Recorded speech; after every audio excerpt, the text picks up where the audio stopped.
They said fans can't fan out more.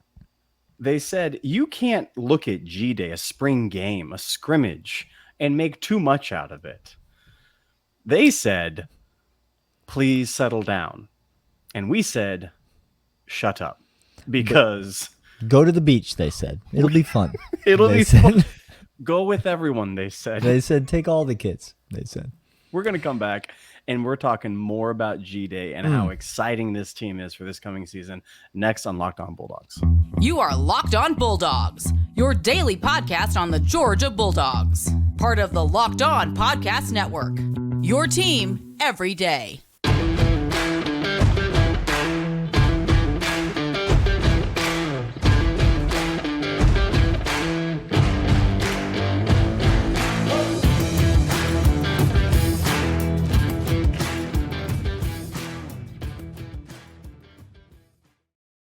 What is up, everybody? Welcome back to the Locked On Bulldogs podcast. Happy Tuesday to you. Happy to be back for another episode. And listen, of course we're still talking about G-Day. Of course we're still breaking down what we saw on the field. Listen, y'all, it's the middle of April. You understand what we're saying? The next football game you watch that means anything won't be for a while now. So let's just settle in. And we're going to talk about this one for a hot minute. We got plenty to cover, though, Clint. Last episode, we talked about the quarterbacks. We talked about how Carson Beck established his dominance over the quarterback room. We talked about Brock and 4,000? Gunner. 4,000 yards? It could be 4,500, Clint. It could be 40 touchdowns. It's... who we talk about today is going to have a lot to say about that, Clint, because... Weldon Brothers, go ahead and get that ticket now. Weldon Brothers, what are the odds? Nobody tell me the odds. Okay, Clint, thanks everybody for being here, subscribing, leaving a rating, a review. All of that is amazing. You guys are the best. Let's talk about receivers, Clint, because... We talked about tight ends, and the tight end room is elite. It begins at the top. Best player on the offense, best player on the football team plays tight end, and so it's hard to ignore that room. We had questions about the wide receivers. Lots. We spent some time on this podcast saying who will be the wide receiver that steps up. We lost A.D. Mitchell. He's gone. One of our most important players from playoff run and national championship. Gone. And we need people to step up around a talented but doesn't have a lot of SEC game experience quarterback in Carson Beck.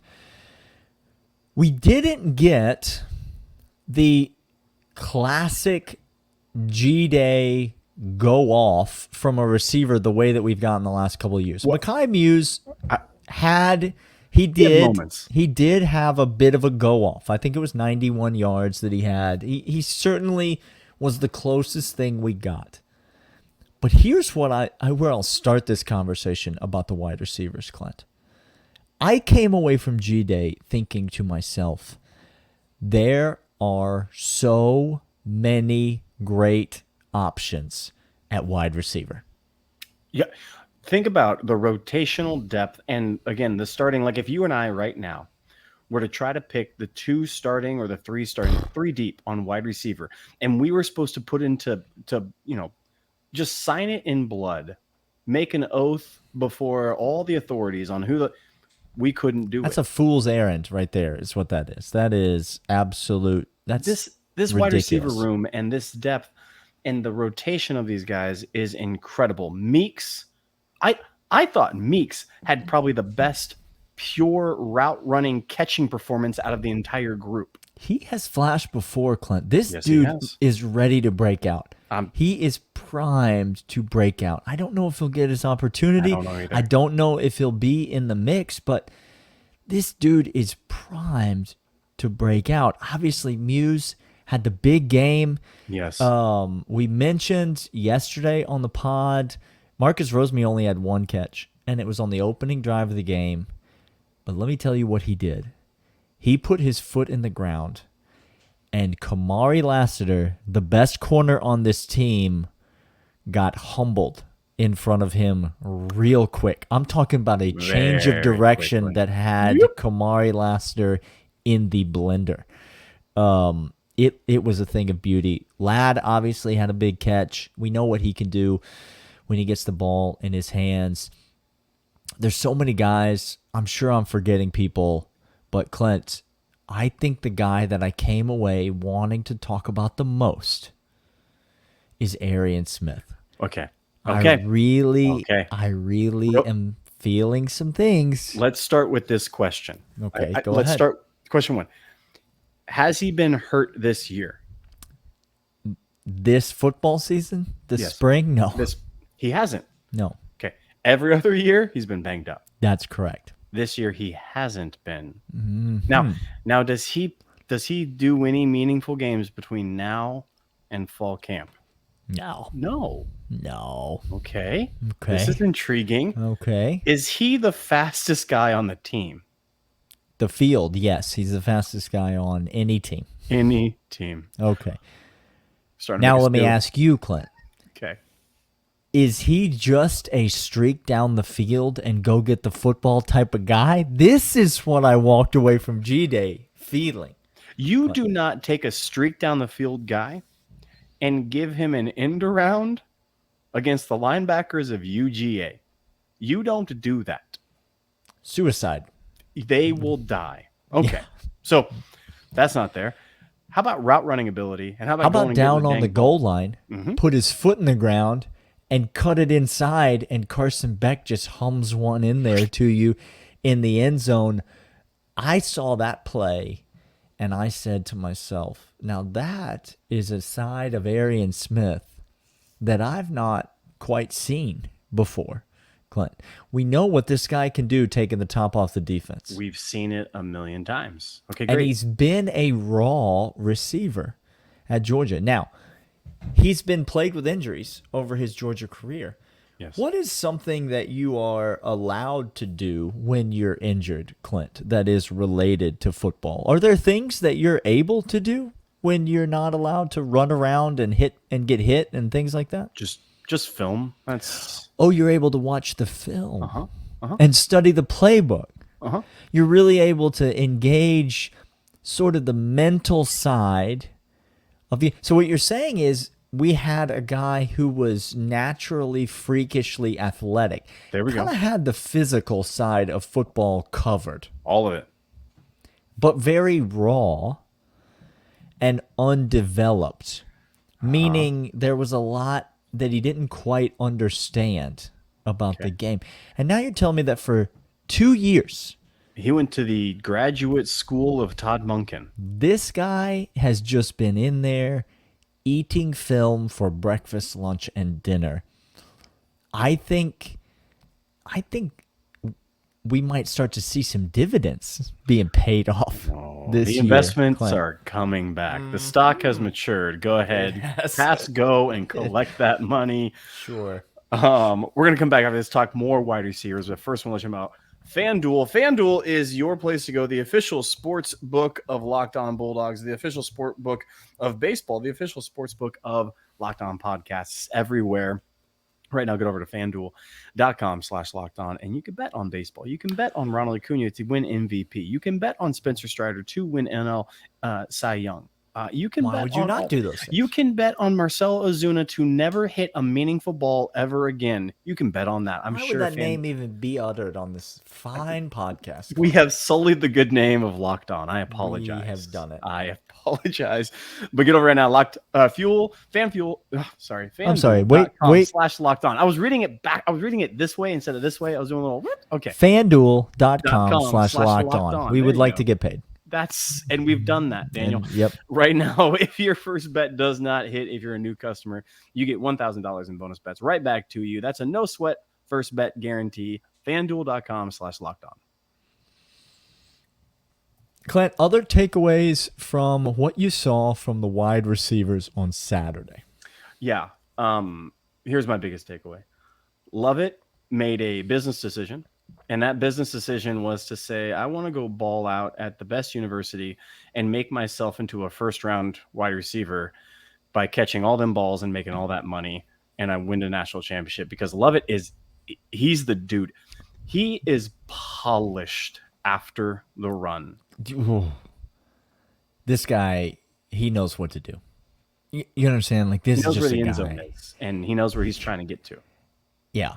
Boy, I loved what I saw out of him. And we knew that coming in about him. He had some huge games for Missouri. Absolutely cooked some SEC opponents. And that's in the Missouri system. Now, Missouri's offense, not that bad. No. Obviously, under Eli Drinkovitz, not the worst offense in the country by any stretch of the imagination.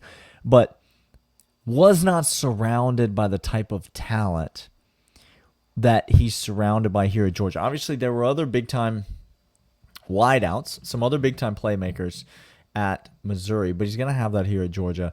He's got a guy like Carson Beck throwing him the ball. There seemed to be a really developed connection there. And when you start looking, again, as we said in the first segment, you start looking at the depth on this roster, there is no way that you could possibly try to predict who is going to come out of this. I think there's going to be a lot of receivers getting meaningful playing time. We've not even talked about Dylan Bell, who I thought made a couple of great plays. Absolutely. And is going to be in the mix moving forward, on a continued basis. We haven't talked about Rara, who I think is going to be in the mix come fall. There's so many guys, and then you got these kind of wild cards like Mekhi Muse and Jackson Meeks, who I don't think anybody really figures to be in the mix of the rotation. But if those are the guys just standing around waiting in the wings, Clint, if those are the dudes doing that, that's a pretty deep room. The floor of the wide receiver room is the highest I've ever seen it at UGA this year. That's accurate. The weak links of the wide receiver room are the best that Georgia has ever had. It's insane. In that spot. Lad McConkey's going to keep on doing his thing. He's going to catch 4 balls for 86 yards every week. It's just incredible what he's able to do. Rinse and repeat. This wide receiver room is something totally different. And there's no more. I think before it was the expectation where we understood, some guys might ball out. Some guys might be blocking. Some guys might be good old boys. But now it's a full expectation on that wide receiver side, Daniel. They know what is part and parcel of the entire program. Doing it very well. We're going to come back after this and hit you with more from G-Day. More. There's more, Clint. There's more. There's loyal third segment, the 199. Loyal third segment listeners, thanks so much for being here. We want to know more loyal third segments so we can call you out instead of Gurf or M-Dubs or Justin B. Tweeting. There's been a couple. As a matter of fact, Daniel, who do you want to talk about? You tell me who you want to talk about. I'm going to go through the Twitter feed right now. We're gonna find somebody. Who do you want to talk about next? Oh Lord, we're just gonna have is this like a drawing where we're just gonna draw a random loyal third segment listener and just like shout them out on the podcast? I mean, there's Dukes. That's come on. Caleb Gonzalez. What's up, Caleb? Okay. Last one, Julie Moon. Can we talk about? I don't know. Can we? I want to do sort of a combo package because I don't know if we go full segment on either of these. Okay. Let's talk about the running back room. We're on offense. We've covered a lot of the other skill positions, and I just have a simple question for you. Yeah, I have a very simple answer. Can I call Roderick Robinson Little O? Is that something I'm allowed to do? I don't know if you're allowed to do it. He wears the number 0, and he's substantially smaller than Darnell Washington. Yeah. So I just feel like it's appropriate. You can call him Little O. To his face? If you put on some pads. And you could bring 5 friends with you, and no, I won't be one of the 5. Oh, you're not available that day. It's just me, M-Dubs, Dukes, and 2 other suckers. Yes. Okay. Well. And We you know tackle- M-Dubs does not miss leg day. We know that the squat rack is maxed out. just He more plating plates. up. He I mean, plating we up. are getting. All right, Roderick Robinson, heck of a good time My to watch. good Had a night. great time. Really enjoyed it. Actually, quite a bit. I didn't think I was going to get much from any running backs, but I had a great time with Roderick Robinson. Dejan Edwards, obviously, a very vanilla. Did not a lot to see there. We know who you are, Dejan Edwards. Dejan Edwards is the sinker ball pitcher of your staff who just out there getting 7 innings. Yeah. Just every single time you take. The guy is so predictable in a good way, in an expectation way. Yeah. How many? Where is come fall? Yeah. Because we got Kendall Milton. Yeah. We got Branson. Oh, wow. We got Branson. We got Dejan Edwards. I'm sorry. All I heard was Branson still in my head. We got Andrew Paul coming back from injury. We are. Yep. We got Roderick Robinson. Yes, sir. We saw this cat for the first time at G-Day, Roderick. Little low. Thought he played great. Thought he delivered some blows. Thought he showed some things. It's going to take multiple people to tackle him every single play. It is. Where is he on the depth chart right now for you going into the fall? I think he's at best 4th on the depth chart. That's best case scenario. You'd be hard pressed to crack that top 3, right? The top 3 is kind of, it's not susceptible at this point. No, Milton, Branson, Dejan, those are your first 3 out. Yeah. Okay. Andrew Paul is the wild card here. Rumor had it last year before the ACL, he was ahead of Branson. Which, if people loved case, what they saw. Again, I don't have a. We're not cheering for people. We want the best players to play always. So if he's better than Branson, I love Branson, but Andrew, go ahead and get you some. Like, that's right. Go run. We'd love to see it. Okay, if that's the case, then yeah, I liked what I saw, but he's 5th best in that coming back from a scenario. catastrophic injury. I think Andrew Paul, though, that's the question. Obviously, you don't really know what you're going to get out of him. You don't know how early he's going to be ready to go. Hopefully, he'll be ready for the fall, but you don't really know with a guy like that, a running back like that. And what we've seen of Kirby with guys like this is a collaboration between all of them, right? They're going to get in the room together and they're going to talk about you're a running back with an ACL. We're not going to grind you down. We know you have limited reps on that. If your hope is to go to the NFL.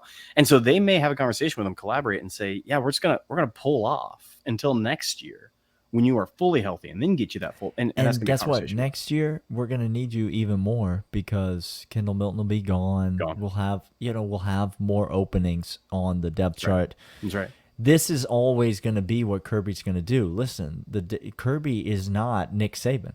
He's not going to just find a guy and try to run him into the ground by giving him all of the carries at the expense of his long-term health. Running back by committee has been working for Georgia offenses in the last several years, and I see no indication that that's going to stop.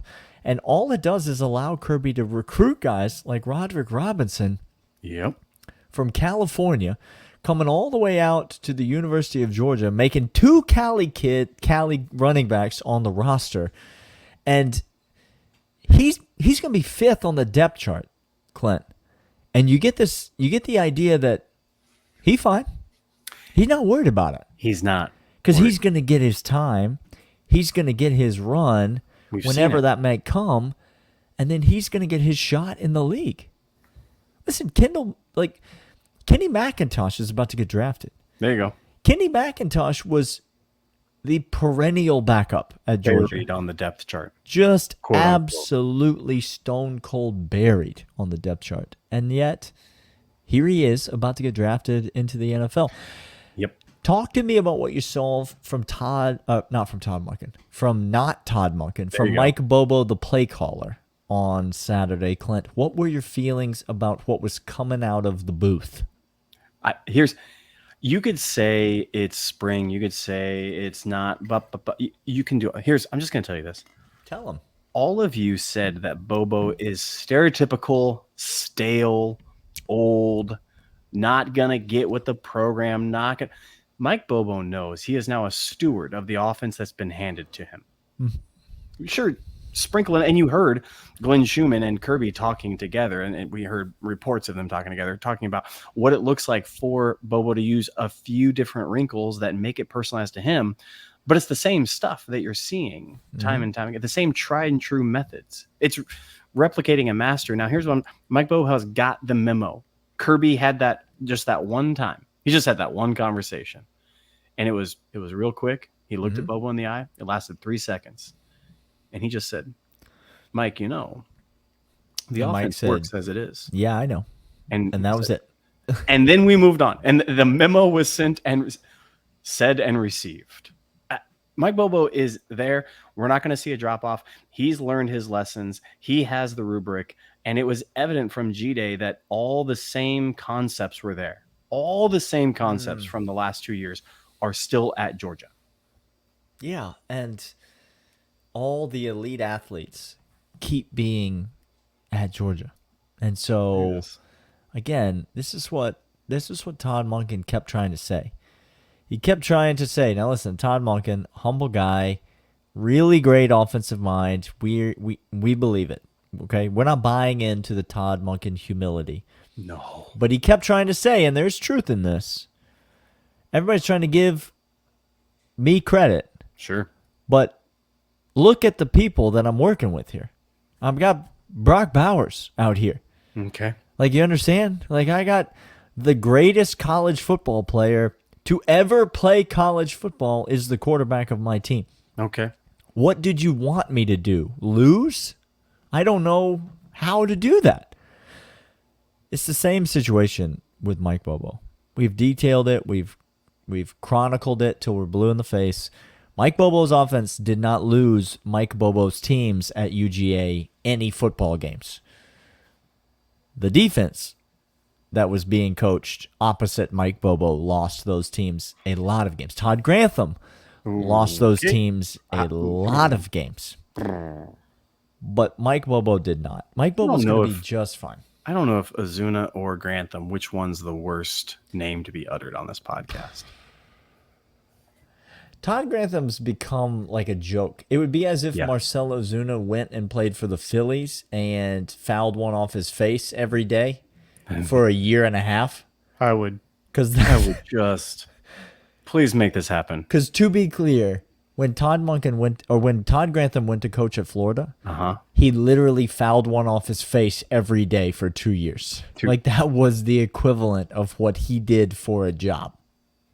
So old Gator Neck just couldn't get it going. Okay, couldn't get it going. Self Tanner is working overtime in the Florida sun. Go to the beach, they said. It'll be fun. It'll be fun. It'll be fun, they said. This has been Locked On Bulldogs, part of the Locked On Podcast Network, your team every day. Thanks, 199, loyal third segment. We will see you all next time. See ya.